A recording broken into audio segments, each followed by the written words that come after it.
অনুরাগের ছোঁয়া আজকের পর্বে আমরা সবাই দেখতে পাবো দীপা রূপাকে বলে, এত রাতে তুই কোথায় যাচ্ছিস? তখন রূপা বলে, মা আমি বাইরে কাউকে দেখেছি। তখনই সূর্য পুলিশ অফিসারকে বলে চারিদিকটা একটু ভালো করে দেখতে। পরের দিন সকালে সত্যনারায়ণের পুজো। দীপা জয়কে বলে, উর্মি আসলো না? তখন জয় বলে, ও যদি নিজের ইচ্ছায় না আসতে চায় তুমি ওকে ডেকে আনতে যেও না। অনুজা বলে, উর্মি এত রাগ করেছে যে কালকে থেকে ও কিছুই খায়নি। আর এ কথা রত্না দেবী বাড়িতে ঢুকে শুনে ফেলে, আর সে জিজ্ঞাসা করে, আমার মেয়ে এখনো খায়নি কেন? কি হয়েছে ও? কালকে উর্মি যখন আমার সাথে কথা বলছিল তখনই আমার মনে হয়েছিল কিছু একটা গন্ডগোল হয়েছে। তখন রত্না দেবী উর্মি রুমে গিয়ে উর্মি দরজা ধাক্কা দিলে উর্মি দরজা খুলে রত্না দেবীকে জড়িয়ে ধরে কান্না করে। তখন উর্মি তার মাকে বলে কিভাবে দীপা আর রূপা মিলে সবার সামনে তাকে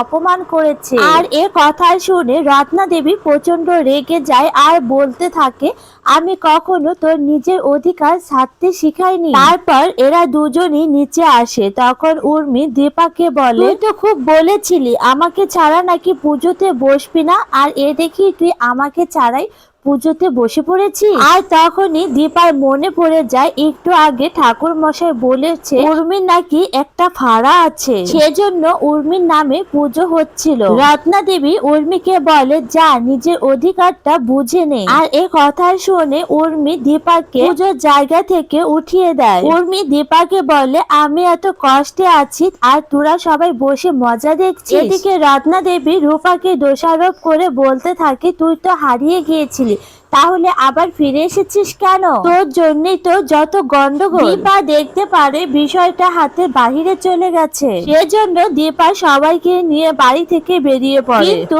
রূপা সেখানে দাঁড়িয়ে ছিল। এদিকে উর্মি বারবার দীপকে দোষারোপ করেই যাচ্ছে। তখন রূপা বলে, কি করছো? একটু হলেই তো আগুনে পুড়ে যেত। রূপা উর্মিকে ধাক্কা দিয়ে সরিয়ে দেয়, আর ওই ধাক্কাতে উর্মি নিজে আগুনে পড়ে যায়। আর এই সব কিছু দেখে রত্না দেবী চিৎকার করে সবাইকে ডাকে আর বলে, কে কোথায় আছো? আমার মেয়েকে বাঁচাও। তখন দীপা এসে উর্মিকে একটা চাদর পেঁচিয়ে হসপিটালে নিয়ে আসে। হসপিটালে দাঁড়িয়ে রত্না দেবী রূপার উপর ভয়ঙ্কর রেগে যায়। তুই তো হারিয়ে গিয়েছিলি, ফিরে এসেছিস কেন? মরেও তো যেতে পারতি। আজকে তোর জন্য আমার একমাত্র মেয়ে মৃত্যুর সঙ্গে লড়াই করছে। আর এই সব কথা বলে রূপাকে একটা থাপ্পড় মারে। রূপা তখন সবাইকে বলে, বিশ্বাস করো আমি এই কাজটি করিনি। তখন জয় বলে, তুই কি কাজ করেছিস সেটা সবাইকে বল। সূর্য সবাইকে থামানোর চেষ্টা করে। দীপা রত্না দেবীকে বলে, তুমি আমার মেয়েকে